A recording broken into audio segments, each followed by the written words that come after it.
Alright, so today we're gonna be reading about Excellent Emily from the 12th series of Thomas the Tank Engine, also known as Thomas and Friends. So anyways, let's go. Plot. Following a terrible autumn storm, many engines are stuck, except for Emily, who is the only one to finish her jobs on time and is thus called excellent by the Fat Controller. The Fat Controller tells Emily that she must take Trevor from Farmer McColl's to the airport as some metal tanks are blocking the runway, making Jeremy, who is carrying Dowager Hat, unable to land. Just as the Fat Controller leaves, Murdoch arrives. He is also going to Farmer McColl's and he advises Emily to take the Wellsworth track due to flooding.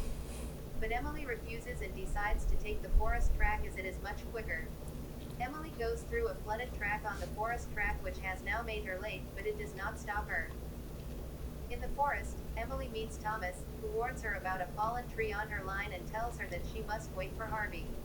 But Emily says she does not need Harvey's help, so she finds the tree herself and decides to push it out of the way.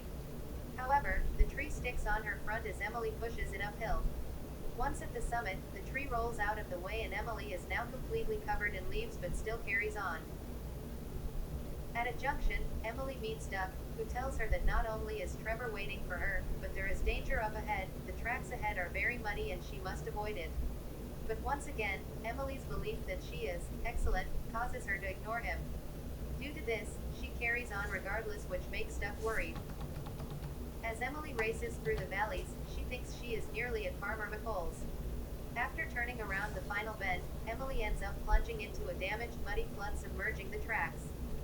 She at first seems to be standing on top of the surface and determines she will easily puff through it, but then, the damaged track collapses from her weight and Emily derails and sinks down deep into the muddy rain water until coming to a stop up to her buffers. Emily is now stuck and does not feel excellent anymore, feeling sad for what she did and cries that she will now never get Trevor to the airport. She then sees Murdoch already at Farmer McColl's and realizes that she should have listened to him. Whistling to get his attention, Emily apologizes to Murdoch, and he pulls her out of the flood and back on track. After collecting Trevor from Farmer McColl's, Emily is about to leave when she remembers to ask Murdoch about which track to take to the airport. Murdoch tells her to take the valley route as Gordon's Hill is still being cleared of fallen trees. Emily goes along the valley route, but soon sees a telegraph pole blocking her way. Remembering Thomas's advice, Emily waits for Harvey to clear the telegraph pole. Then, at a signal box, Emily is told by the signalman that the shortcut is muddy. Remembering Duck's advice, she takes the longer track. Once at the airport, Trevor clears the runway and Jeremy is able to land at last. The Fat Controller is happy to see his mother and praises Emily again, but Emily tells him that all of his engines are excellent engines. That's it. It's the end of the story.